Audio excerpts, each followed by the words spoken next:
All right. Well, welcome everyone to today's webinar. I am Doreen Muntiano, co-founder of the Robotic Process Automation Initiative at the Center for Business Civic Engagement at George Mason University.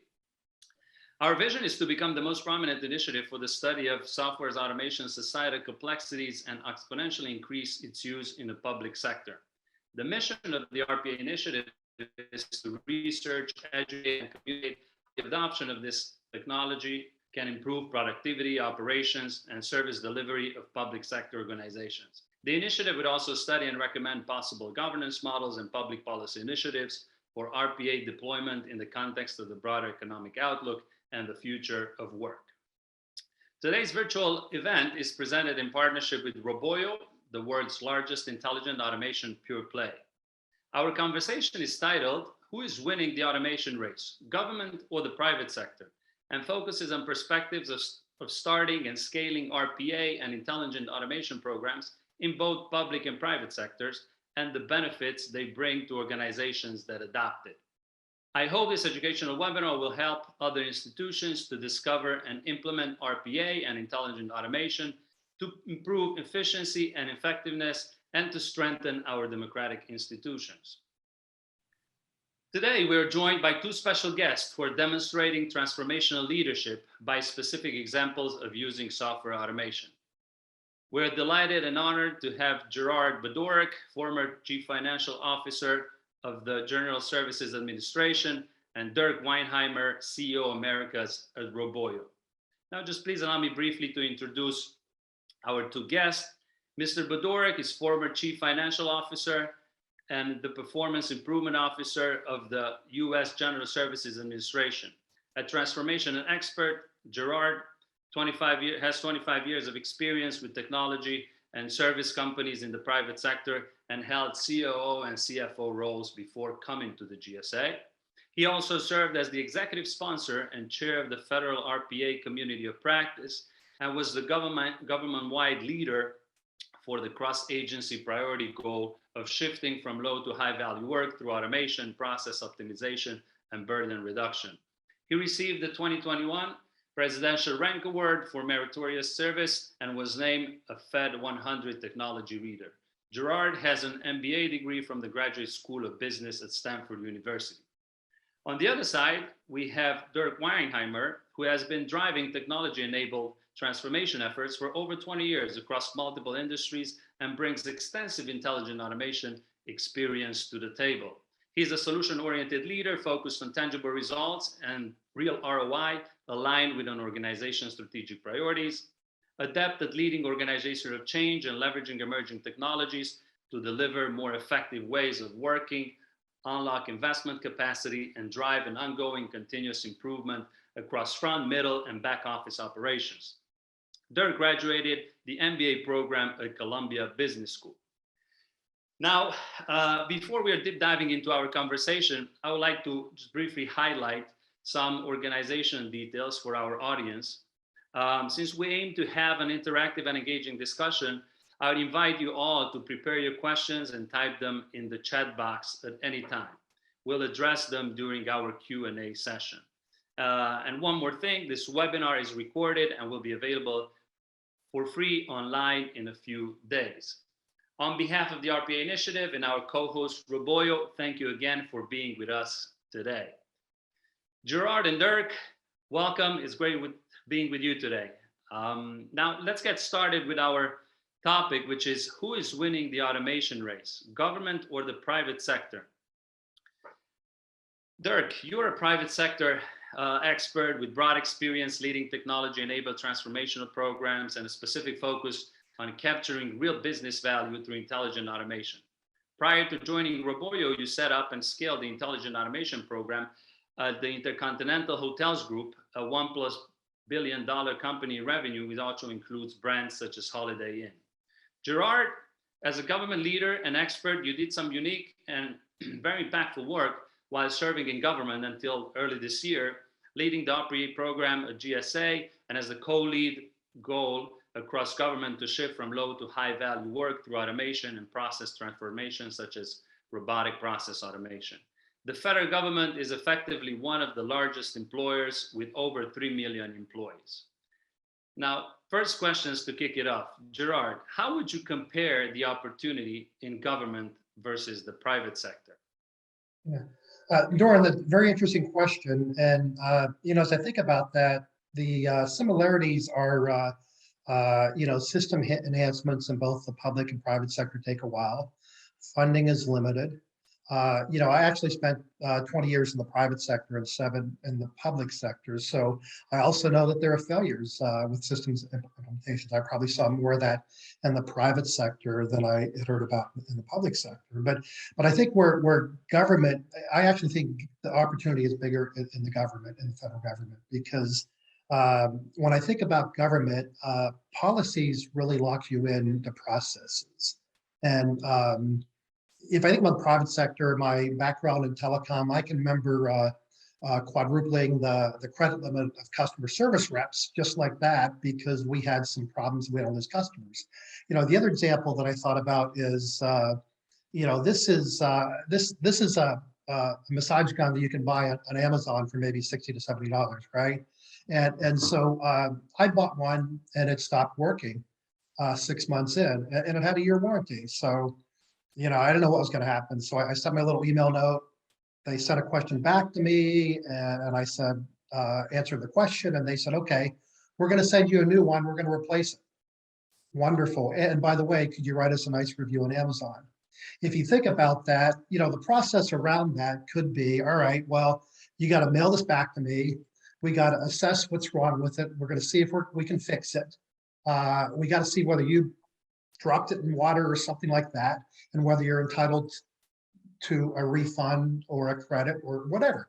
And so that would be one way to go about that process. The other is what I experienced. And I think that in the federal government, there are policies that really lock in organizations to processes and requirements, and even the definition of an improper payment, it has more to do with paperwork than it does on whether the payment was right or wrong. Whereas in the private sector, you've got you have to because of competitive pressures, you have to improve, and there's also mergers and acquisitions. So if you're inefficient, your processes are inefficient, you get acquired so someone else can get synergies. So I actually believe the government, the public sector, has the bigger opportunity within automation.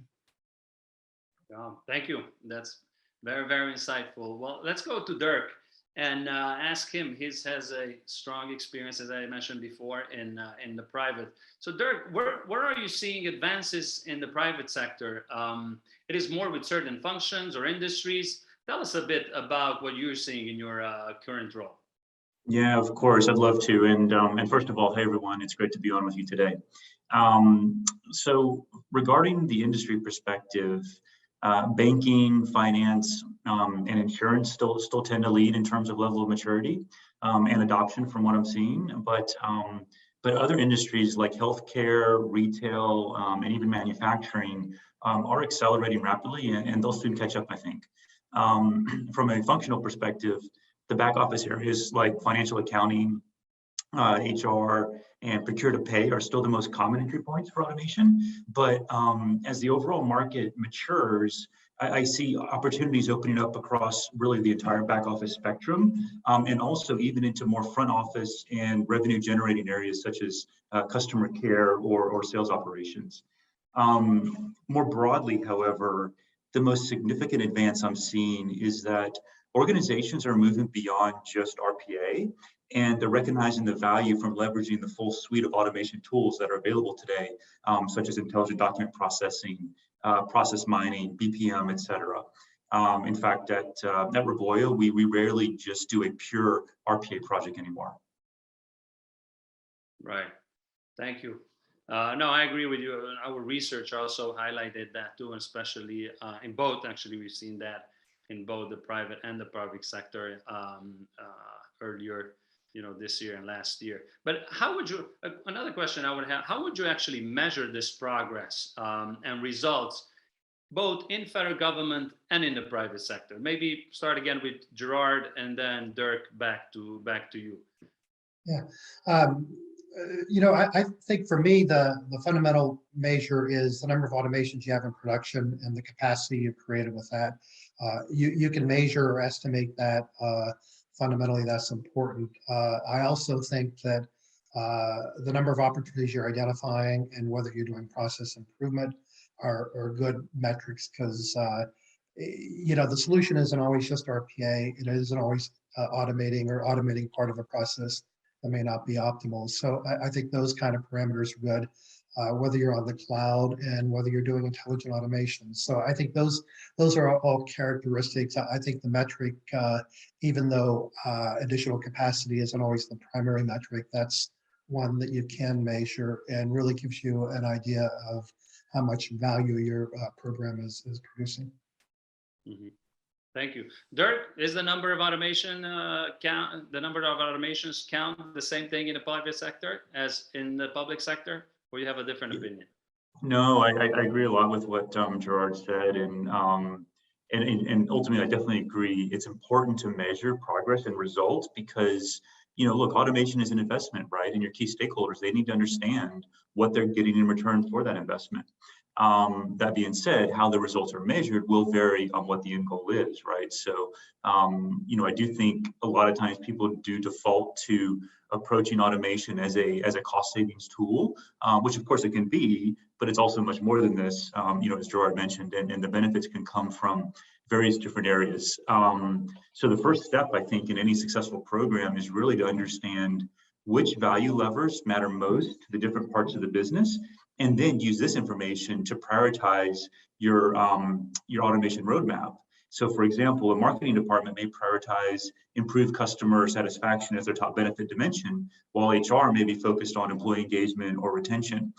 These are both valid benefit areas that automation can help drive, but they'd be measured differently, right? So I guess ultimately the answer here is that progress should not be measured in terms of how many bots or solutions are in production, but rather what is the business value that is being delivered, and is that value in line with a given department's priorities and goals? Right. Thank you both. Great insights.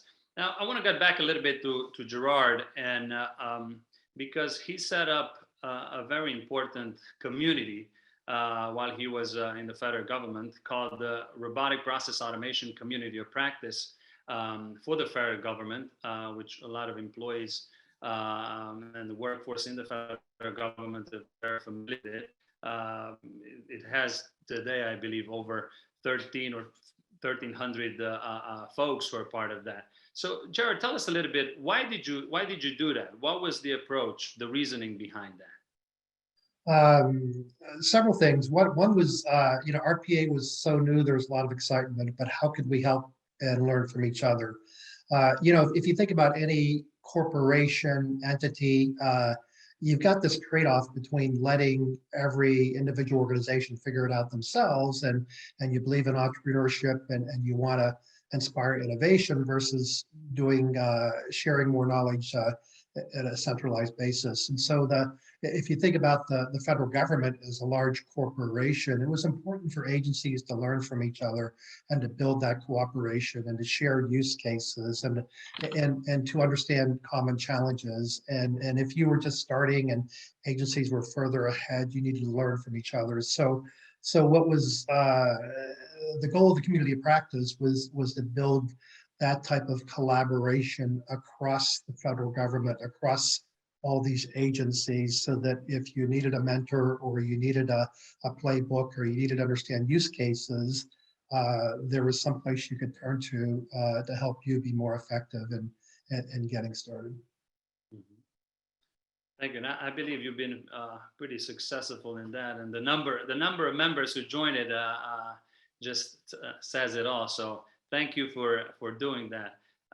Dirk, let me get back to you here, because we like to alternate here views. So I guess that's how we win the race, to see in parallel and rotating the answers and the questions.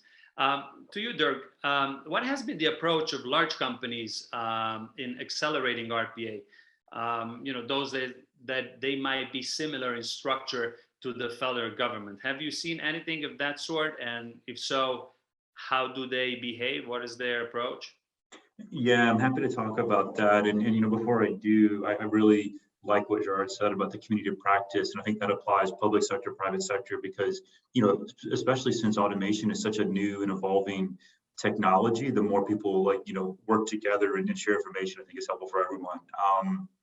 But that being said, to your question around accelerate, I guess, what I've seen in terms of approach for accelerating RPA, I think for me, the key is ensuring that automation is used as a platform to drive business value that directly supports corporate objectives, right? So what I mean is that RPA, or intelligent automation more broadly, it can't just be a side project that someone is doing for fun. It's a powerful lever, and it should be used to deliver benefits where they matter most, which in turn will create the pull from the business that is really required to accelerate the program.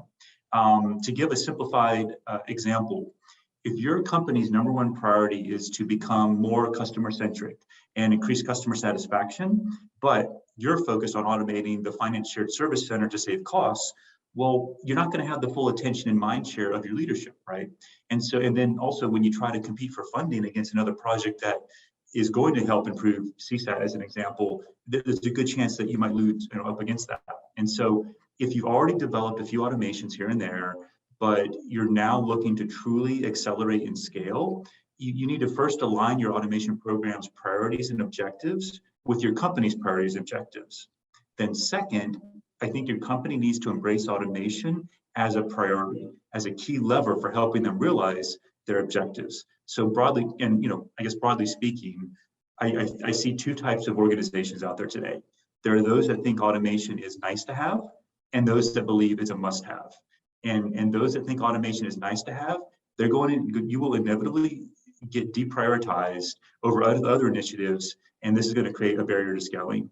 So the best way for me to establish automation as an imperative is to demonstrate to your leadership that it's going to actually help them realize their highest priority goals that matter to them. Mm-hmm. No, thank you. Gerard, maybe you want to add something to this? Do you believe that the federal government also has the same approaches and alignments in terms of goals and vision and strategies and so on? Yeah, very, very interesting information and response from Dirk about the must-have versus nice to have, and to be honest with you, I think that the federal government, it's a nice to have, and but the offset to that is the employees that have learned the capability and what can be done with it, and they're becoming the champions of taking this forward. But as we all know, there are business priorities, operational things that you're focused on, and you really need to have that leadership and focus that makes time for the commitment you need to deliver automation and also to think strategically. But I think that is one of the opportunities and challenges, which is that automation is nice to have in the federal government. Yeah, it doesn't sound bad, nice to have, but I believe probably must have in certain things. We all must have certain, better things and better tools at our disposal.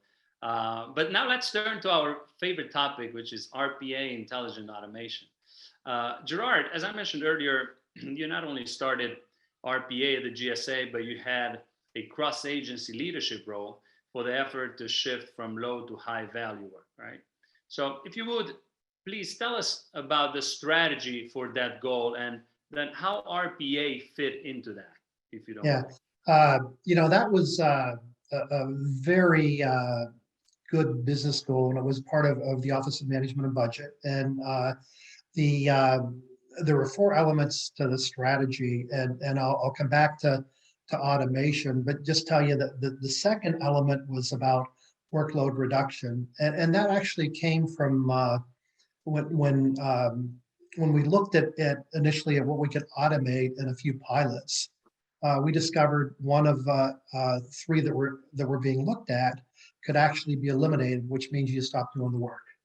So one of the elements of the strategy was not just about automation, but what work can you stop doing? What work can you do with less effort? How do you reduce that workload burden? And that was, I think a very, very important element that also included some process standardization and improvement.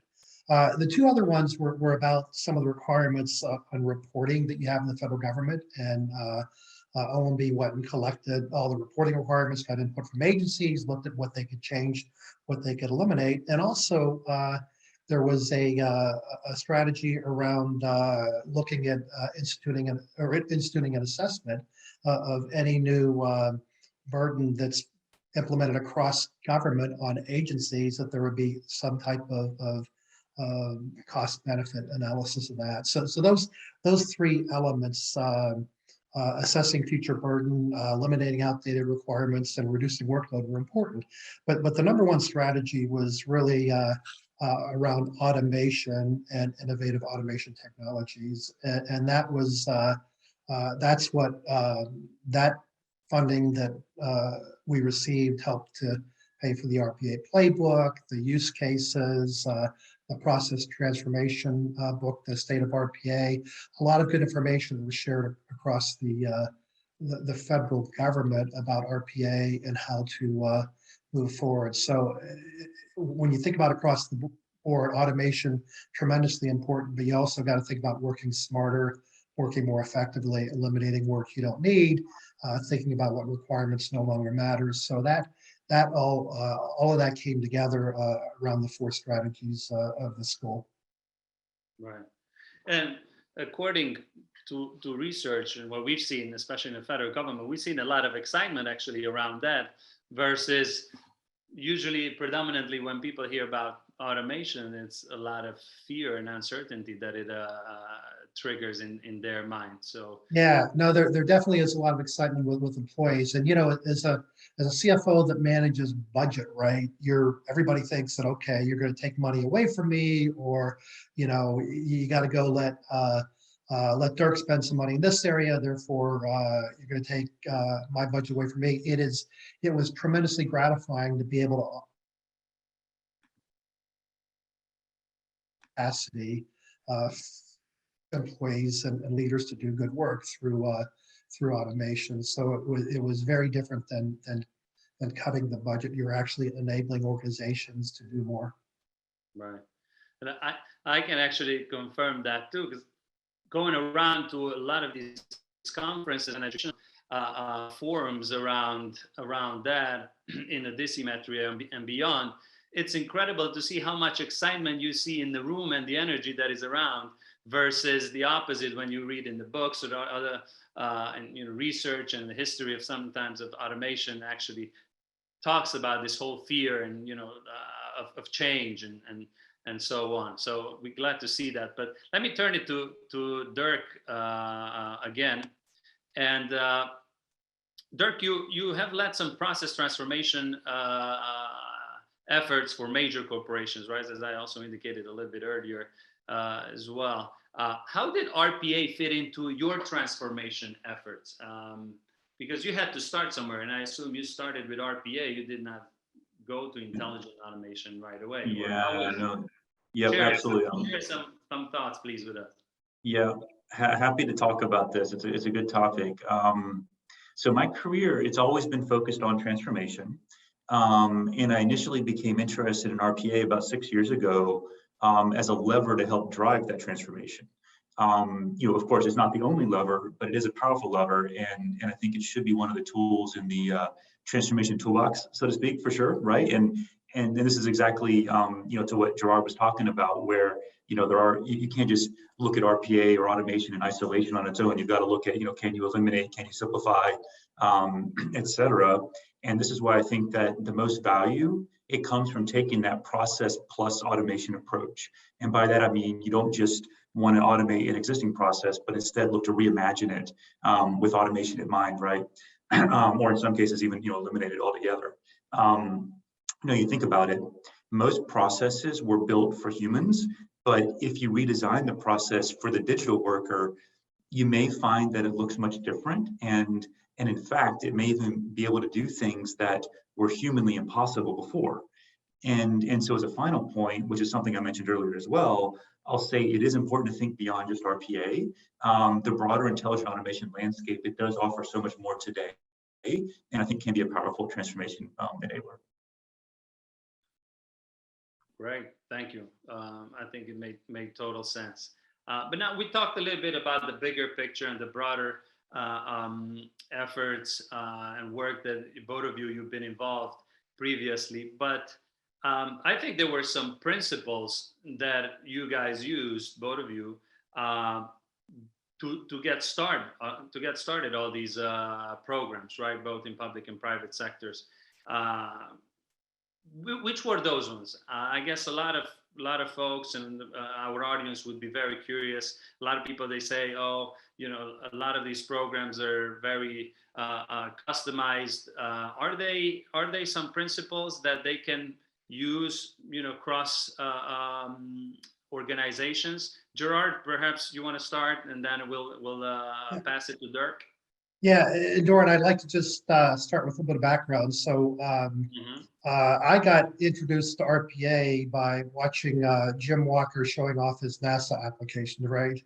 And it was at conferences, and I thought, hey, this is really neat. And then I proceeded to go back, and you know, I got overwhelmed with everything that's going on. I did nothing, right? So this went on probably, you know, for 6-7 months. I saw another NASA demo, and I said, okay, you know, time to do something about this. So the first thing that we did was you know, set a goal. First, I want automation in production in 100 days, and I went public with that, and it wasn't. And there wasn't an assessment of whether it should be 70 or 110, 120. 100 was a nice number. Let's set a goal and figure this out. So set that goal. I identified an RPA champion. They educated the organization on what RPA could be about. You know, we almost had like a little contest to identify our best use cases. And then, you know, we picked something that was simple, and then and then the testing, the final testing and approval took us over 100 days, but still it might have taken us 110, right? But I was willing to live with that. But guess what? And you know, 110 days we had automation in production and continue to do that. So real bias towards action, empowering your employees. We also, you know, had some outside consulting help from those that had knowledge that had done this before, and they came in and really helped us think about use cases and what to do. But the other part of it is we train employees pretty quickly in the technology and what it was about, and they became owners of helping to drive this process. So by starting that way, we're thinking about how we created something for the future and excitement for the future that will continue to build, and that's what happened. Thank you. Dirk, I've seen in the private sector, some organizations, they have thousands of automation. Now I'm curious, did they set at that initial point, as Gerard mentioned, to hundreds or thousands, or how is it in the private sector? Yeah, absolutely. It's a great topic, and I love the question. And even more, I love that some of what Gerard just says it resonates very well with my thoughts as well in the private sector. So I guess, you know, a few things from me in terms of principles. I think the key is that intelligent automation, it should be, first of all, it should be approached as a cultural transformation rather than a technology project. The technology is not really the hard part, right? But it's a new way of working, a new kind of employee, the digital worker that's being introduced, and it needs broad buy-in from all levels of the organization if you want to truly scale. So you need to build belief, and this is critical. And so that's where starting small with a quick win, just as Gerard said, helps to build that belief across the organization. As tempting as it might be, don't start with the home run, right? As these are typically more complicated, they're larger in scope, et cetera. Instead, get an easy win under your belt first. And I say that because, you know, most people these days, they've heard of automation, but they often have a wrong understanding of what it is and how it can help them. So having something real, something tangible to show, to bring it to life, it goes a long way towards that light bulb moment when people start to realize that automation is not here to take their jobs or diminish their authority, but rather free them from the mundane, empower them, and really ultimately help them realize their top business objectives. And once this starts to happen, you're no longer pushing automation onto the business, but instead they're pulling you in because they understand the value and they want more of it. Right. Give me more. That's a good. Yeah. That's a good motto to set, right? Yeah. Well, I know when you start something, it's not always smooth and clear, right? We all would like to have that, but that's just probably a dream in life and probably in any transformational effort. So these are called challenges. Any key challenges that you faced, Gerard, when starting the automation program in a government agency? Yeah, I think Dirk really said something that is quite appropriate for that question, which is this is a cultural transformation. It is not an IT project. And if I think about it, that's probably the biggest challenge, right? Is that in an agency, people think about it as an IT project. Therefore, you have to very carefully figure out what the costs are, what the investment is, what future maintenance is going to cost you. You need to come up with a list of benefits, identify all the projects you want to implement, create a governance council, do all of that, that you associate with a major IT investment, but it does not have to be a major IT investment, right? You're not building a football stadium that can seat 100,000 fans. You're going to start and learn what this is about. But the challenge, I think, in federal government, like the other places, is that it's treated as an IT project that maybe at some point require $5-10 million investments. So therefore, we need to do our business case, do our analysis, think about it, and it's not thought of as business transformation, culture change, and something that is driven by the business. That is not the natural way that you think about this, or an agency would think about this from the start. So we've tried to change that with the quick wins in the playbook and things like that today. Mm-hmm. Yeah, and Gerard, the interesting part about that is every day that they spend fooling around with the business case is a day of benefits they're losing out on, right? Yeah, no, you can spend more time,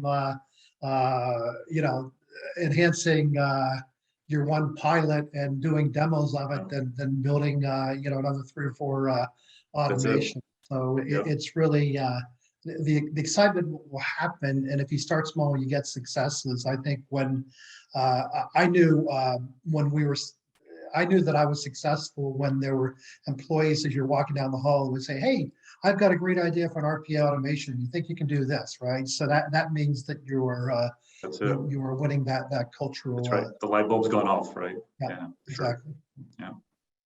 So now, Dirk, can we see a level of contrast here between, the federal government or the public sector versus the private sector in terms of the key challenges? Where you would position this level of contrast? Yeah, I think there's probably more that's similar than different between public and private sector in this regard.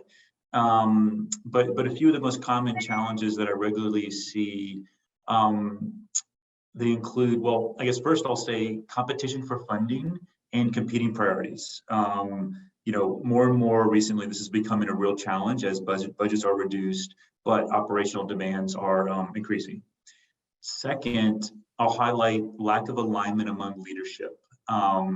There's often 1 or 2 leaders early on who are keen to push automation, but then others who are not yet convinced, which means you're stuck to department level automations in the beginning until you get that broader buy-in that then opens up true end-to-end cross-functional opportunities that require multiple leaders to be on the same page.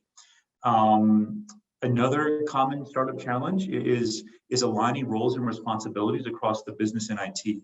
Automation is not a typical technology project, as we've already said, and it requires close collaboration between the business and IT. And then I guess maybe the last thing I'll mention is what I'll call technical ambiguity. What I mean by that is often early on, there's uncertainty around where to use automation tools versus other more traditional solutions like APIs or custom workflows. It's not a difficult problem to solve, but it does require alignment within the broader IT organization, and something that needs to be sorted out. So those are the things that come to mind. Yeah. So Dirk, if you think about business owners or IT, right? So who is better? Who should lead the automation effort? Is it IT or the business owner? And what do you see in the private sector? Yeah, so that's probably one of the most hotly debated questions I get. My Great personal question, view, Gerard. though, yeah, my personal view, though, based on my experience, is that automation should be business led. As we've discussed previously, automation needs to be aligned with broader business objectives, and prioritized accordingly. It needs to be a lever for the business to use, right, as they push towards their goals and metrics. In my ideal world, the digital worker, it's just another kind of employee that the business should consider, and the decision to do so, it should be a business leader's prerogative. Now, of course, there is a very important technology component to automation. And as I've mentioned, there needs to be close alignment and collaboration between the business and IT, but ultimately, I do think overall automation program and the prioritization of opportunities, it should be business led. Satisfied, Gerard, by the answer? Yeah, it's if you go back and think, I think back over my career, at one point, everything was done by IT. And so you were just hoping that your priority would make the CIO's list, that you would get some funding, you cared about what kind of laptop you would get. But today with the ability of software and what can happen, business owners are able to do this and make it happen. And I think that's creating a wave of excitement and energy. But as Dirk said, it can't happen without that partnership with the IT organization. The IT organization has to be an enabler. And I think it can work both ways, but it's not going to work if you don't have the business owners understanding it, appreciating it, and helping you to identify opportunities, because you need that cultural change and change management. You also need the IT organization to support a platform and the security questions and things like that. So it is a partnership, but I know that we have agencies where we've had the CIO leading it, the IT organization leading it, and business owners as well. Yeah, no, I agree. Thank you. Before we moving actually forward, I just want to encourage and remind the audience to, if they have any questions they would like to get an answer, hopefully a good answer, then just to type it in the chat box, because we're closely heading towards our Q&A section. But let's now move back to our conversation, which is an educational conversation with really unique one, this automation race. A very hot word that we've noticed and studies show in this intelligent automation and RPA world is the scaling. How to know when it's time to scale, and how do you realize if an organization has scaled or not? Dirk, you want to please take this one now first, and then we go to Gerard? Yeah, I'm happy to. Yeah, and it's a great topic, and it comes up a lot.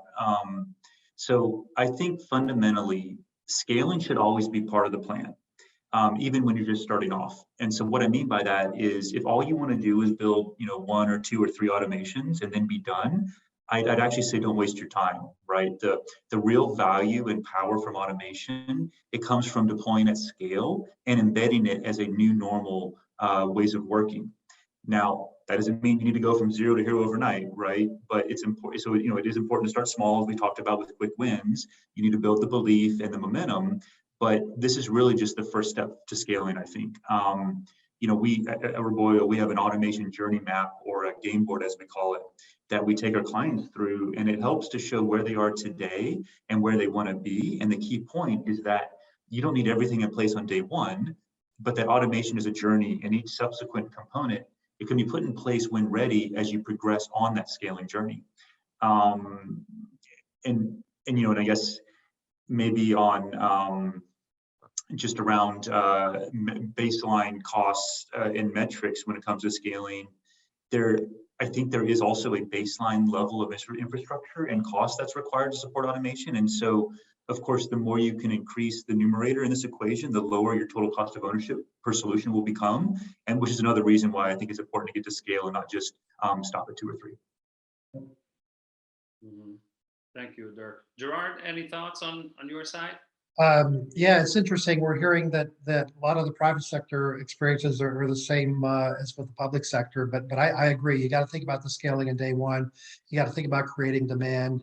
There's a fixed cost to getting into this business, right? So if you're going to incur that costs and only get a couple of automations done, it's not worth it. So I think you have to think about how you produce an automation a week and what that would take and creating the demand and creating the factory. And as Dirk said, once you scale like that, the cost per automation comes down.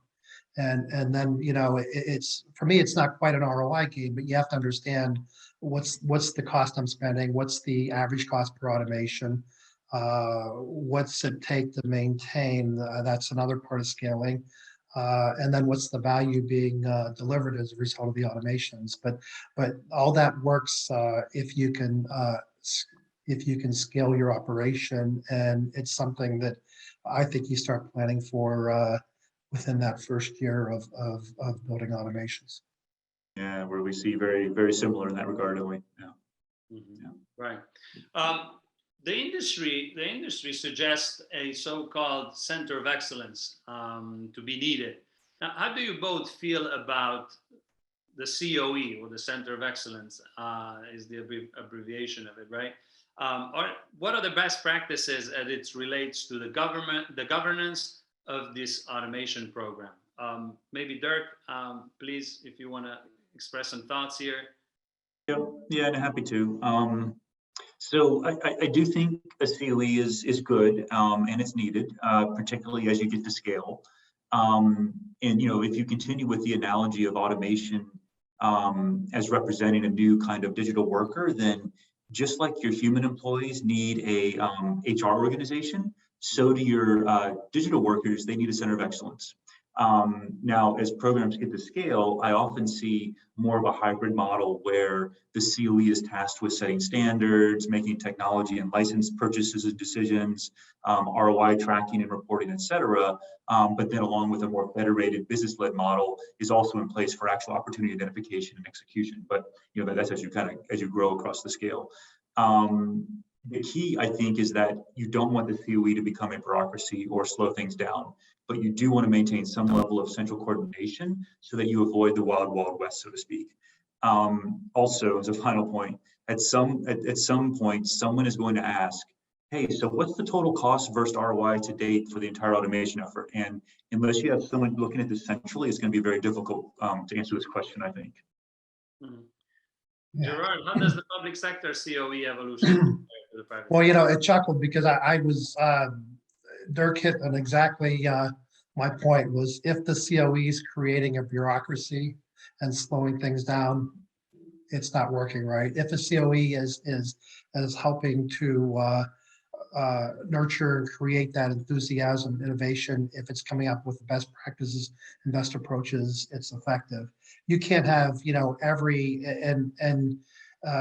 organization going off and building their own automation. You have to have some level of oversight or understanding of how that should work. So a COE that enables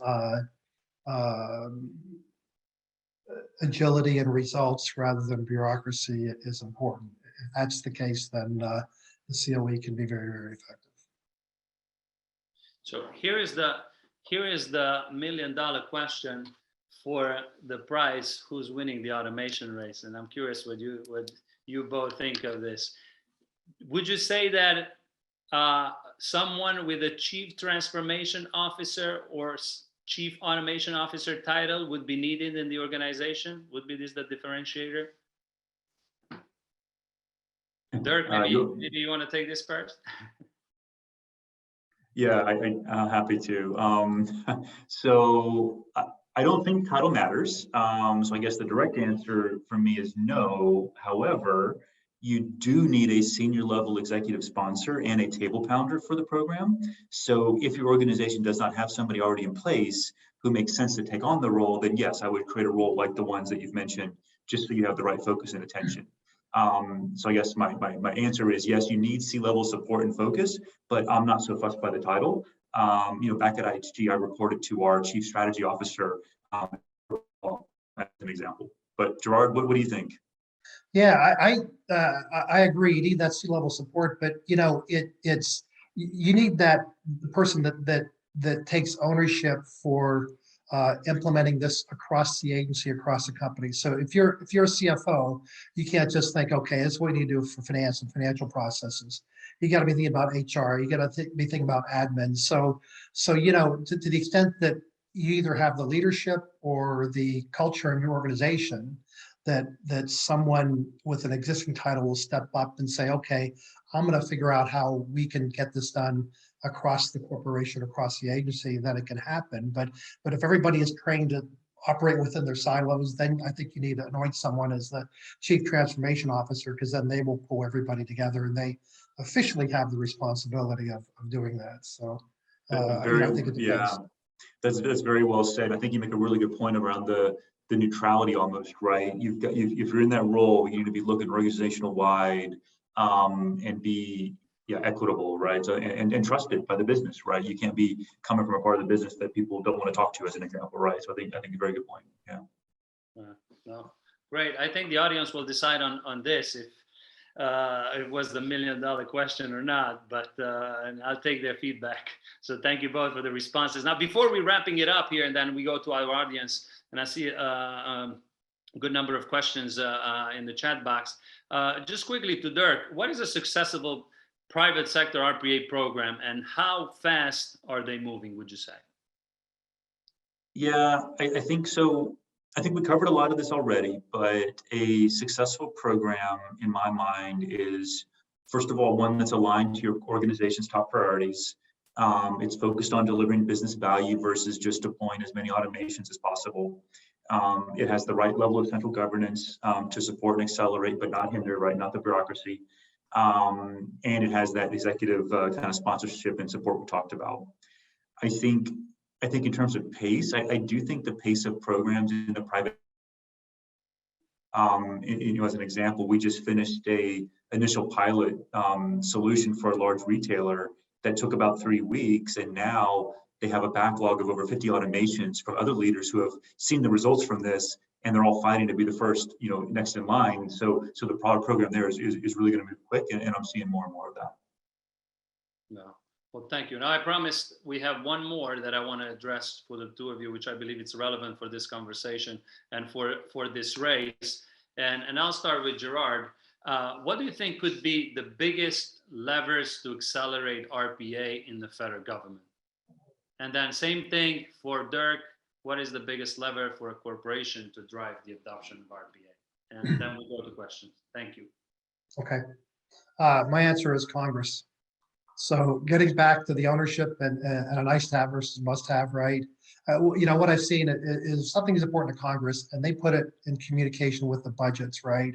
And they stated that we're going to start measuring, how much automation you're doing, a number of hours per employee, whatever it is. If they say that's important, all of a sudden the political leadership of agencies are going to embrace this. And today there's just tremendous enthusiasm across the federal government, and so many employees want to do more and more and more. I think if it became a government-wide goal that for agencies that would make a difference. Big word right there, Congress. Thank you, Gerard. Dirk? Yeah, so I would say change management. Automation is a cultural transformation, not a technology project, as we've said. So get out there, showcase what automation is and what it can do, and build the belief. I think that would be my single lever. Great. Many thanks to the both of you. I think this was very insightful, very clarifying. the race is still going on, and we'll just transfer right now to our Q&A session with the audience. And first question here is for Gerard. The low value to high value work is from the previous administration. The new administration wants to strengthen and empower the workforce, deliver excellent and equitable citizen experience, and manage the business of government. Do you see intelligent automation supporting these goals? Yes, so there was, as part of the RPA community practice, there's a process transformation handbook. And really, if you think about what you're doing with automation, you're enriching employees' lives. So the example is you hire someone to do high level work, they think and you pay them at that level, and they come in, they're excited about that, and then they realize 25% of their job are doing things that getting data out of systems, putting data in, and things like that can be automated. So I think it fits right in with creating more meaningful work and enriching the lives of and the experience of employees. And I think automation can be part of a big part of doing that. And I think those leaders in government that are delivering and driving RPA need to think about it and communicate it that way. Mm-hmm. Oh, great. I agree. Thank you. Here's another one that maybe also we all can talk about this, and I can also get my thoughts around. It says, are there any current plans to improve public education access to automation educational materials? I can, if I may, just briefly to say, yes, I believe there is our RPA initiative.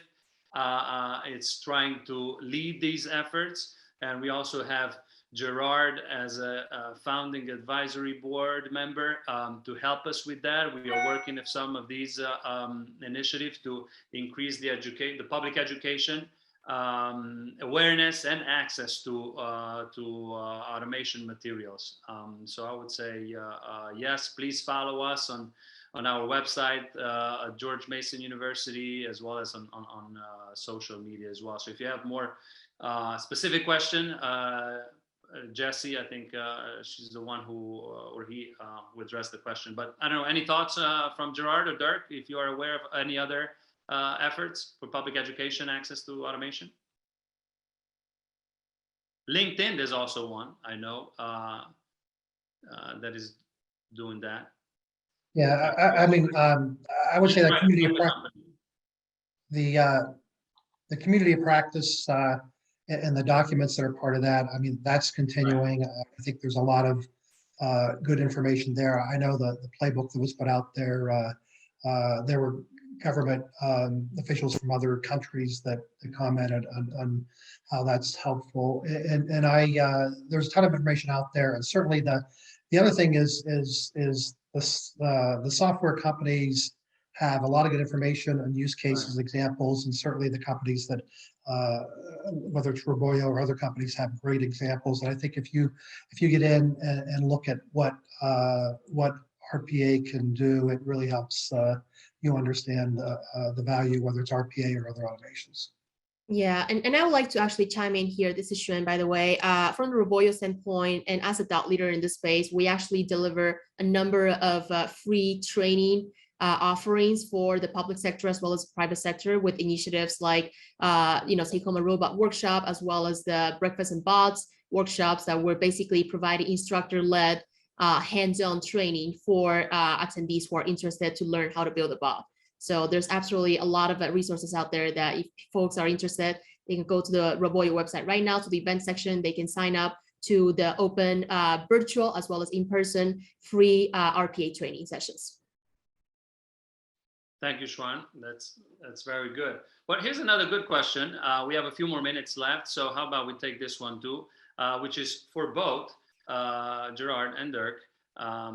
What is the most impressive automation you have seen? Can you answer that? You wanna go, Gerard? You have a thought?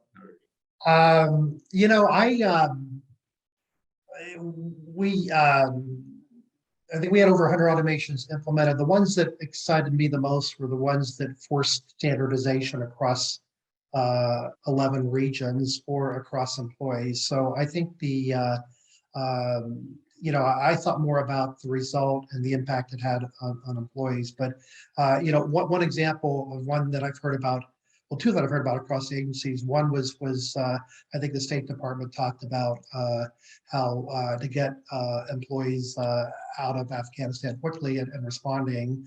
They had a set of requirements that they could go through, and I think they used automation to help them meet those requirements quickly and to be able to take action. So that's one, when you hear about it, actually has had tremendous benefit. The other one is automation is being used to track whether employees are in the office or not, whether they're teleworking. So during the whole COVID environment, being able to know and have employees report in and what was going on and who was in the office, and to have statistics of who was in the office on a daily basis was very important, very good information to have.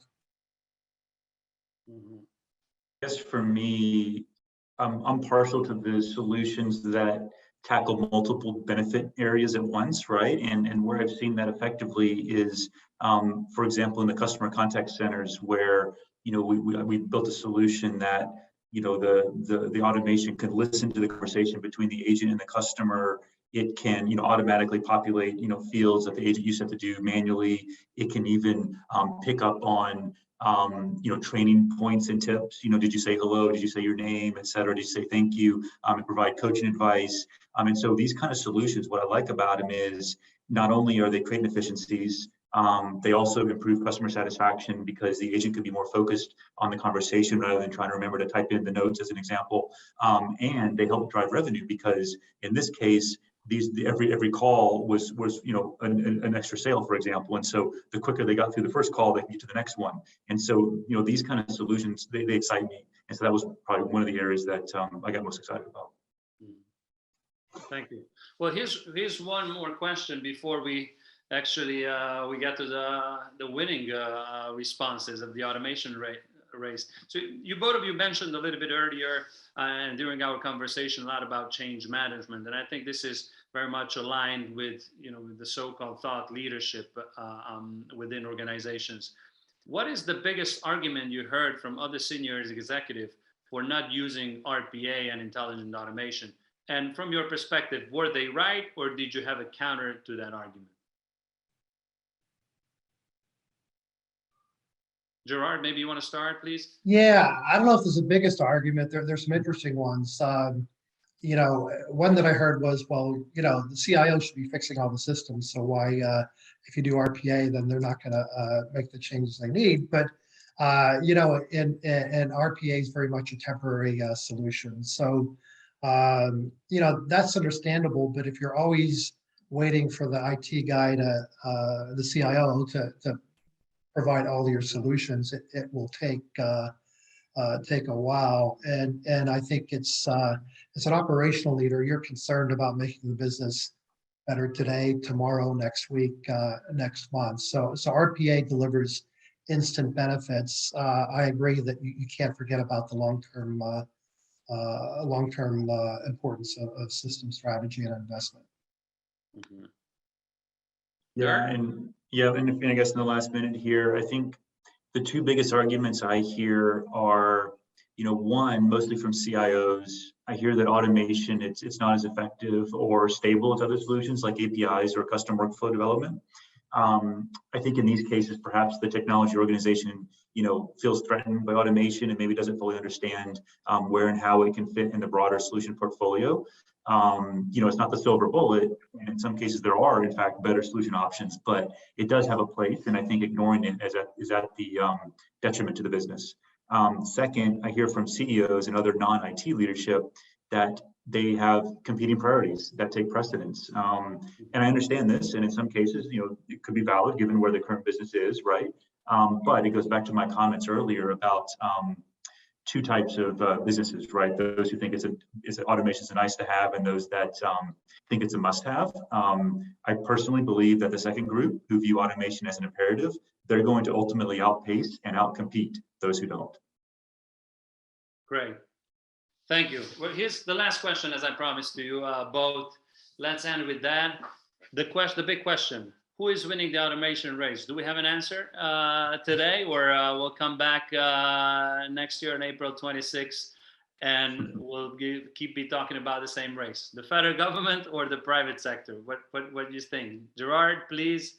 Dirk? Yeah, well, one of my goals when I was in government, and I would tell whoever would listen about this, was we want the private sector to come learn from us on how to do things. So I think there's a tremendous amount of enthusiasm in the public sector. I think the public sector is winning. Dirk, I think you need to get out there and help these private sector companies continue to make more progress. I love it. Yeah, you know what? This has been a great conversation, because I think actually both the public and private sector are making huge advances in this space. I 100% agree with Gerard. I think the potential in the public sector is massive. I think it's also big in private sector as well. It just requires that alignment, as I mentioned. So yeah, I don't know who's winning. I like to feel like a winner, so maybe I'll say private sector. I almost thought that you're going to tie it up and you're going to say it was going to be 1-1 and we have to keep going, with a rematch. Well, gentlemen, thanks very much for this great conversation. It was really a pleasure to be here with you today, and also thank to the audience for engaging with us. Gerard and Dirk, thank you for the unique conversation and the practical knowledge that you shared today with us. I truly hope that the audience invested well their time getting some valuable insights about the winner, which apparently appears to be the private sector, but who knows, maybe the private sector will catch up soon. We'll let them decide. So please remember, last thoughts, there's a big and very impactful, it was earlier, you've seen a visual there, which I believe made it was like a tornado across the RPA community, that slide. Please share with everybody that you can, the audience, and you'll see that this is really, it will really drive your innovation efforts within your organization.